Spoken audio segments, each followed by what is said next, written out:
इस वक्त की एक बड़ी खबर पश्चिम बंगाल से आ रही है, जहां तारीखों के ऐलान होते ही पोस्टर वॉर शुरू हो गया है। ममता बनर्जी की तस्वीर के साथ बीजेपी ने अपनी पार्टी की कुछ महिला नेताओं की तस्वीर लगाते हुए एक पोस्टर जारी किया है और लिखा है कि बंगाल को बेटी चाहिए, बुआ नहीं। इससे पहले टीएमसी ने नारा दिया था, बंगाल को चाहिए अपनी बेटी। इस नए नारे के साथ टीएमसी मैदान में उतरी तो बीजेपी ने पलटवार करते हुए एक नया पोस्टर जारी किया और तंज कसा कि बंगाल को अपनी बेटी चाहिए, बुआ नहीं। और यह पोस्टर दरअसल पलटवार के तौर पर देखा जा रहा है।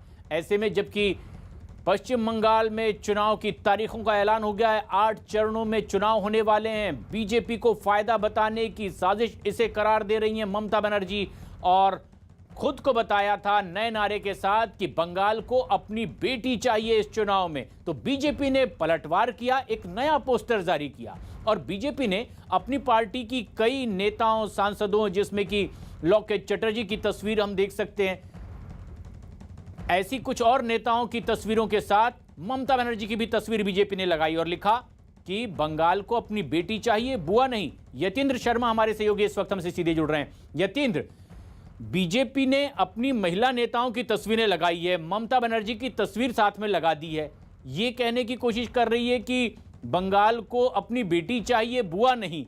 क्या समझा पाएगी बीजेपी इस पोस्टर के जरिए बंगाल की जनता को? देखिए, बिल्कुल आज बीजेपी बंगाल की तरफ से एक आधिकारिक ट्वीट किया गया और एक तरह से माना जा रहा है कि अब तरकश में से तीर निकलने शुरू हो गए हैं, क्योंकि तारीखों का ऐलान हो चुका है। ऐसे में जब ममता बनर्जी ने बीजेपी पर हमला बोला था कि बंगाल की बेटी बनाम बाहरी एक मुद्दा बनाया था कि बंगाल की बेटी के सामने बीजेपी का कोई भी चेहरा नहीं है और बाहरी नेता आकर, चाहे वो प्रधानमंत्री मोदी हों, गृह मंत्री अमित शाह हों, बीजेपी अध्यक्ष जेपी नड्डा हो, बाहरी आकर यहाँ पर चुनाव लड़ रहे हैं, इस तरह का एक मुद्दा ममता बनर्जी की तरफ से बनाया गया था। लेकिन आज उस मुद्दे को और गर्म कर दिया, एक तरह से कहते हैं पलटवार कर दिया है। बीजेपी की तरफ से आधिकारिक ट्विटर से एक तस्वीर शेयर की गई है जिसमें बंगाल बीजेपी की कई महिलाओं का फोटो है और ममता बनर्जी का ब्लैक एंड व्हाइट के साथ एक फोटो शेयर किया गया है। तो साफ मैसेज है कि बीजेपी ने कहा है कि बंगाल बेटी चाहता है लेकिन बुआ नहीं चाहता और बंगाल की हर बेटी बंगाल का चेहरा, ये मैसेज दिया गया। और जो ब्लैक एंड व्हाइट फोटो जो ममता बनर्जी का लगाया गया, उसमें साफ मैसेज है कि अब ममता बनर्जी का समय खत्म हो चुका है। ये मैसेज बीजेपी की तरफ से दिया गया और साफ मैसेज है कि बंगाल की हर बेटी बंगाल का चेहरा है लेकिन बुआ नहीं हो सकती। और इससे पहले एक हैशटैग किया था कि बंगाल की शुद्धि के लिए अब बुआ को जाना पड़ेगा, ये एक हैशटैग भी बीजेपी की तरफ से चलाया गया था। जी, देवोश्री, लॉकेट, रूपा गांगुली की तस्वीरें हम इसमें देख सकते हैं। यतीन्द्र, क्या बीजेपी दरअसल उन आरोपों का जवाब देने की कोशिश कर रही है जिसमें टीएमसी आरोप यह लगाती है कि बीजेपी के पास कोई चेहरे नहीं हैं और दीदी ही एक बार फिर सत्ता पर काबिज होगी? क्या बीजेपी ये बताना चाहती है कि उनके पास भी महिला नेताओं की एक लंबी फहरिस्त है? इस पोस्टर का क्या ये मकसद है? देखिए, साफ यही मतलब है बीजेपी का, क्योंकि ममता बनर्जी लगातार ये मुद्दा गरमाती हुई जा रही थी। अपनी हर सभा में, हर बयान में ये मुद्दा रहता था कि बंगाल की बेटी बनाम बाहरी मुद्दा है और बंगाल की बेटी के तौर पर ममता बनर्जी अपने आप को पेश हर अपनी जनसभा में कर रही थी। तो उसके पलटवार के तौर पर अब बीजेपी ने कहा है कि उसके महिला चेहराओं की कोई कमी नहीं है। और लेकिन महिला चेहरा के नाते केवल बीजेपी नहीं, बंगाल की हर बेटी, जो उन्होंने आज बोला, प्रेस कॉन्फ्रेंस भी बीजेपी कर रही है, तो उसमें साफ कहना है कि बंगाल की हर बेटी बंगाल का चेहरा है, बुआ बंगाल का चेहरा नहीं है। यानी कि ममता बनर्जी को साफ तौर पर उन्होंने जो लाइन ली है वो साफ तौर पर ममता बनर्जी के ऊपर पलटवार है कि अब ममता बनर्जी का समय जा चुका है और बुआ के तौर पर अब उनकी जो पारी थी वो खत्म हो चुकी है और बंगाल की बेटी अब बंगाल का चेहरा होगी। जी, और एक तस्वीर ममता बनर्जी की बीजेपी ने लगाई है साथ में अपनी महिला नेताओं की और यह बताने की कोशिश कि एक नहीं, ऐसे कई चेहरे हैं, महिला नेताओं की एक लंबी फहरिस्त बीजेपी के भी पास है। और अब आरोप हिंसक राजनीति का भी ममता बनर्जी पर लगातार बीजेपी लगा रही है। 5 राज्यों में चुनाव के ऐलान के बाद पश्चिम बंगाल में कुछ लोगों ने रात के अंधेरे में बीजेपी दफ्तर पर जमकर हमला किया है। कोलकाता के फूलबागान इलाके में इन लोगों ने बीजेपी के दफ्तर में घुसकर जमकर तोड़फोड़ की है। रात के अंधेरे में बीजेपी के दफ्तर में घुसे लोग वहां गाड़ियों के शीशे तोड़ते नजर आए। कुछ प्रचार के लिए बीजेपी ऑफिस में खड़ी गाड़ियों में इन लोगों ने जमकर तोड़फोड़ की और फिर उसके बाद इत्मीनान से वहां से निकल गए। हमले का जो वीडियो सामने आया है उसमें तोड़फोड़ कर रहे लोगों के भीतर पुलिस और प्रशासन का कोई खौफ नजर नहीं आ रहा। इन लोगों ने वहां आराम से तोड़फोड़ की और काफी देर तक ऑफिस के अंदर ही टहलते भी नजर आए। तोड़फोड़ से जब जी नहीं भरा तो आराम से वहां निकलते हुए वो बाहर आए और कई गाड़ियों के शीशे भी इन्होंने तोड़े। तोड़फोड़ के बाद बीजेपी नेताओं ने टीएमसी पर आरोप लगाया है। ऑफिस के अंदर घुसकर तोड़फोड़ करने का आरोप टीएमसी के नेताओं और कार्यकर्ताओं पर लगाया गया।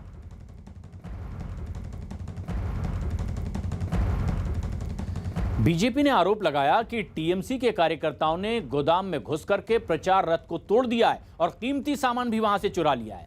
बताया गया कि बीजेपी की चुनावी वैन पार्टी दफ्तर में ही खड़ी थी और तभी कुछ लोग वहां पर अचानक आते हैं, हमला कर देते हैं। चुनावी वैन में लगे एलईडी भी तोड़ दिए गए। इतना ही नहीं, हंगामा कर रहे लोगों ने वैन के शीशे तोड़ दिए। बंगाल में 8 चरणों में मतदान का ऐलान किया गया इलेक्शन कमीशन की ओर से, लेकिन उससे पहले ही बीजेपी और टीएमसी की जुबानी जंग भी तेज हो गई थी। ममता बनर्जी ने आरोप लगाया कि 8 चरणों में चुनाव बीजेपी को फायदा पहुंचाने के लिए किया गया है। अब इसके बाद हिंसा का एक नया दौर छिड़ता दिखाई दे रहा है। बीजेपी के उस गोदाम में घुसकर जबरदस्त तोड़फोड़ की है कई लोगों ने, जिसके लिए आरोप टीएमसी के कार्यकर्ताओं पर बीजेपी लगा रही है।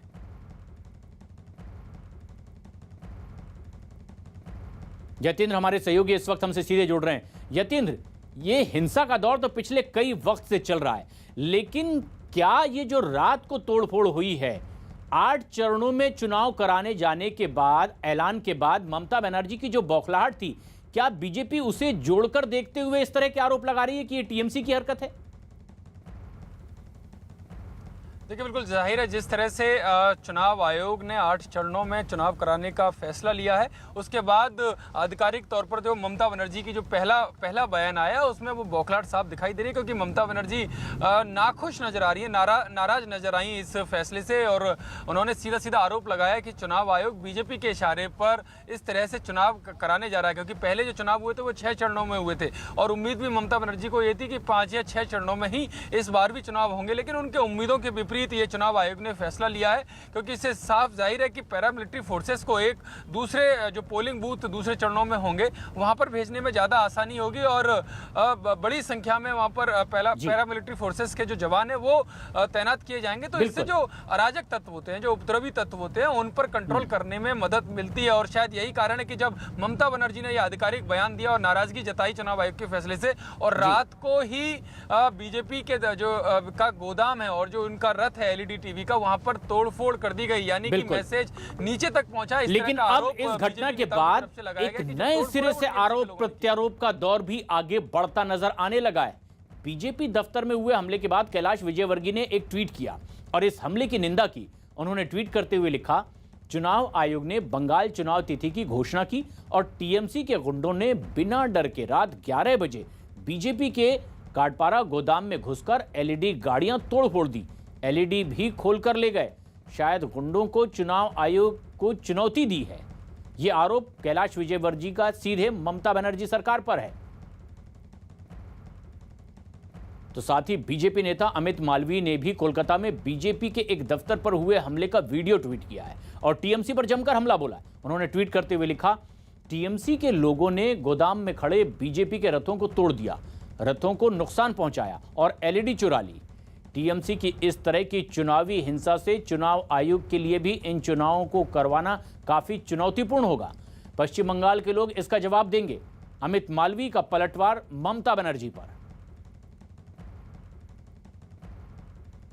तो इस बीच ममता बनर्जी ने 8 चरण में हुए चुनाव आयोग की तारीखों के ऐलान पर निशाना साधा, बीजेपी पर भी पलटवार किया।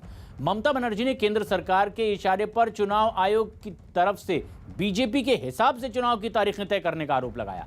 हालांकि बीजेपी ने बंगाल में हो रही हिंसा की वजह से चुनाव को 8 चरणों में करवाने की बात कही, तो वहीं चुनाव की तारीख का ऐलान होते ही कोलकाता में कुछ लोगों ने रात के अंधेरे में जमकर तोड़फोड़ की है, बीजेपी दफ्तर पर हमला बोला है। फूलबागान इलाके में इन लोगों ने बीजेपी के दफ्तर में घुसकर तोड़फोड़ की, जो चुनाव प्रचार रथ था उसमें तोड़फोड़ की, एलईडी तोड़ दी है। टीएमसी पर इसका आरोप लगाया गया है। ऑफिस के अंदर घुसकर टीएमसी नेताओं और कार्यकर्ताओं को तोड़फोड़ करने का जिम्मेदार ठहरा रही है बीजेपी। लेकिन इस पूरे मामले में सबसे पहले हम ममता बनर्जी का एक बयान आपको सुनाते हैं। 8 चरणों में पश्चिम बंगाल के चुनाव कराए जाने के फैसले के बाद ममता बनर्जी किस तरह से भड़की हैं। ममता बनर्जी ने आरोप लगाया कि चुनाव आयोग ने दरअसल बीजेपी को फायदा पहुंचाने के लिए ऐसा किया है। In the eyes of BJP and whatever BJP have been decided, I have seen their list in the party office and today I have seen the same list is been in the outside. এপ্রিলে 6 এর মধ্যে Tamil Nadu election করে নিয়ে একদিনে, কেরালার election একদিনে করে নিয়ে, এখানে 23 দিনের ফুটবল গ্রাউন্ড, 23 দিনের খেলা খেলবেন, আমাদের যে আসে না এই খেলাতেও আমরা বলছি আপনাদের হেরে ভূত করে দেব। খেলা হবে 8টা ফেজে, হারিয়ে ভূত করে দেব। তার কারণ আমরা গ্রাসরুটের লোক। বহিরাগত গুন্ডারা বাংলা শাসন করবে না, বাংলার মানুষ বাংলা শাসন করবে। ममता बनर्जी ने आरोप लगाया कि 8 चरणों में दरअसल खेला होगा, इसीलिए इतने चरणों में चुनाव करवाया जा रहा है। लेकिन न्यूज 18 इंडिया ने भी मुख्य चुनाव आयुक्त से सवाल किया तो सुनील अरोड़ा ने कहा कि बहुत सारे इनपुट के बाद ही बंगाल में 8 चरणों में चुनाव कराने का फैसला किया गया है। Bihar and Bengal similar states हैं, बार बार 6-7 फेज दोनों में होते हैं, लॉ एंड ऑर्डर दोनों जगह प्रॉब्लम होता है। मैक्सिमम जो प्लानिंग आप लोगों ने की है बिहार मॉडल्स पे की है इन पांचों राज्यों के चुनाव में, तो बंगाल में 8 फेज क्यों, बिहार की तरह 6 या 7 से आप लोग 3 पे क्यों नहीं आए या 3 या 4 पे क्यों नहीं आए? In a given context, we take inputs from so many forces and we decide the phases accordingly. BJP नेता अर्जुन सिंह ने पश्चिम बंगाल में 8 चरणों में चुनाव करवाने के इलेक्शन कमीशन के फैसले का समर्थन किया और राज्य के कानून व्यवस्था पर सवाल खड़े करते हुए ममता बनर्जी पर ही पलटवार किया है। इस पूरे जो चुनाव आयोग का जो फैसला है 8 चरण में कराने का, इसको ममता के लिए बड़ा झटका बता रहे हैं। ममता के लिए बड़ा झटका है और बंगाल की जनता के लिए बड़ा खुशी का बात है यदि इलेक्शन कमीशन सफलतापूर्वक चुनाव करा ले तो। लेकिन इतना लंबा चुनाव होगा बंगाल में, कहीं इसका ऐसा ना हो कि नुकसान हो जाए बीजेपी को, क्योंकि 8 चरण काफ़ी होते हैं। बीजेपी को क्यों नुकसान होगा? बीजेपी को तो ऑलरेडी 2019 से ही फ़ायदा मिल चुका है और जितने समय जितना प्रोटेक्शन मिलेगा लोगों को वोट देने में उससे फ़ायदा मिलेगा। माना जाता है लोकसभा चुनाव में तो नरेंद्र मोदी जी का चेहरा रहता है, इस वजह से वहाँ पर आपकी इतनी अच्छी 18 सीटें इस बार लोकसभा में आई। विधानसभा में तो आप चेहरा ही नहीं दे पा रहे हो। ममता बनर्जी बार बार कह रही हैं कि बाहरी लोगों को ला रहे हैं, आपको बंगाल का चेहरा नहीं मिल रहा कोई। देखिए, सबसे बड़ी बात जो है लोकसभा में मोदी जी का चेहरा, इसमें भी मोदी जी को सामने रख के ही हम चुनाव लड़ रहे हैं। यहाँ का चुनाव अलग है, ठीक है। यहाँ का चुनाव अधिकार छीन के रखा है, ठीक है, उसका चुनाव है। कई अहम मुद्दों पर अलग अलग बंटकर अब राजनीतिक दल चुनावी मैदान में उतर चुके हैं। लेकिन यतेंद्र, क्या अब 8 चरणों में पश्चिम बंगाल में चुनाव करवाने को लेकर के भी अब राजनीतिक दल इसे मुद्दा बनाते दिखाई दे रहे हैं, जनता के बीच जाने की कोशिश कर रहे हैं इस मुद्दे को लेकर? देखिए, राजनीति इसी का नाम है कि हर मुद्दे को राजनीति से जोड़ दिया जाए और उसके किस तरह से सियासी फायदे उठा सकते हैं, यह हर राजनीतिक दल करता है कि हर मुद्दे का राजनीतिकरण कर दिया जाए जिससे उसे वोटों की फसल काटने का मौका मिले।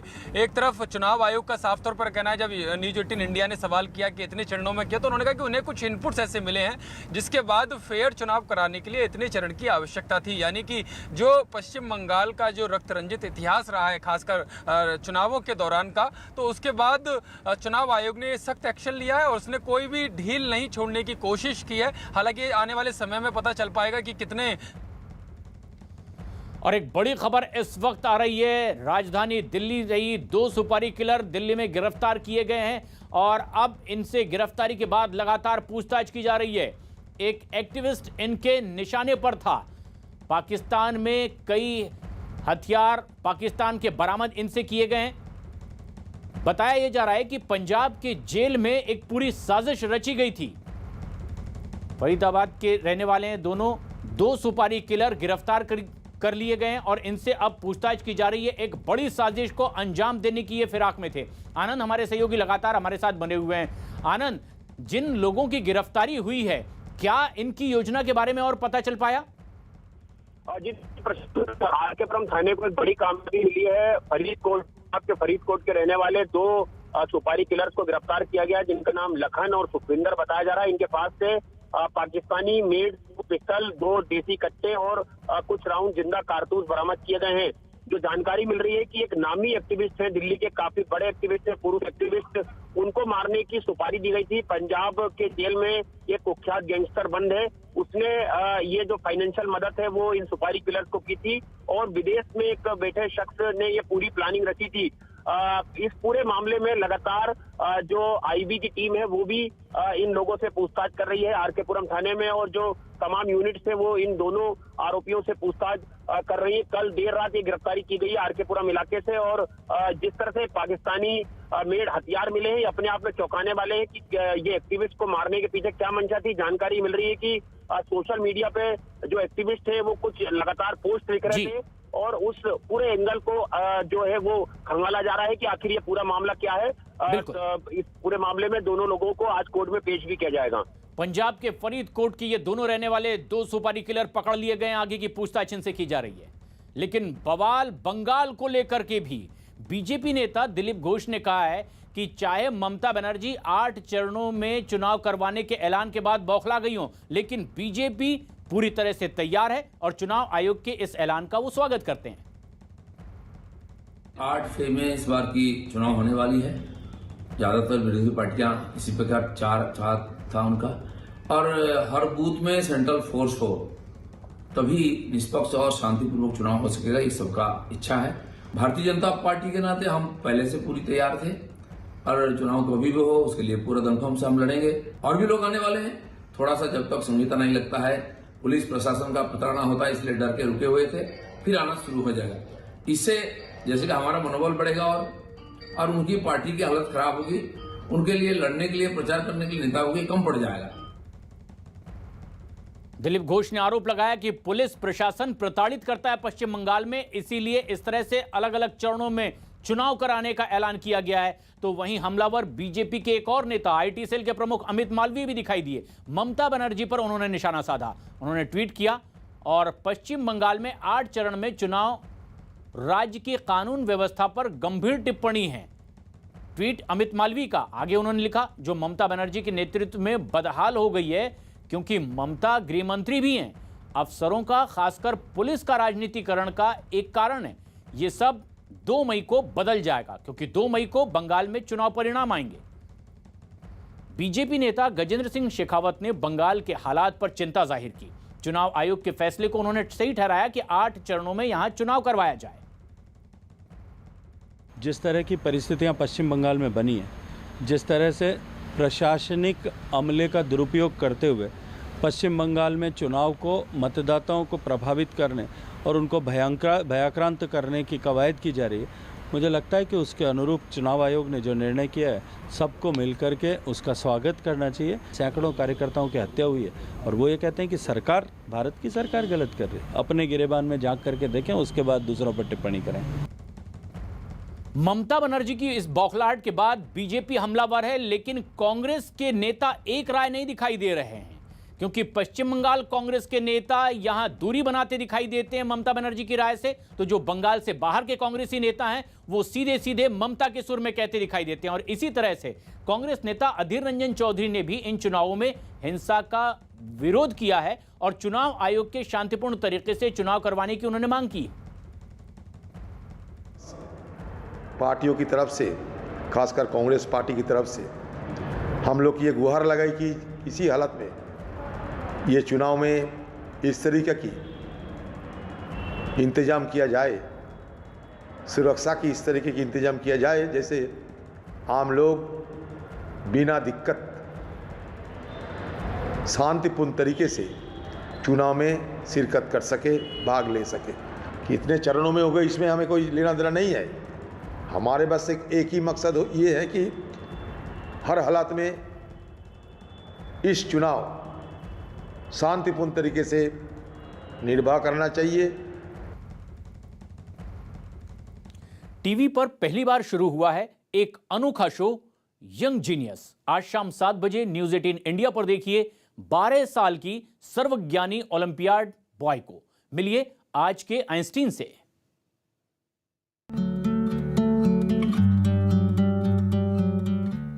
है यंग जीनियस, जो हर महीने 40 ओलंपियाड में भाग लेता है और बड़े बड़ों को धूल चटाता है।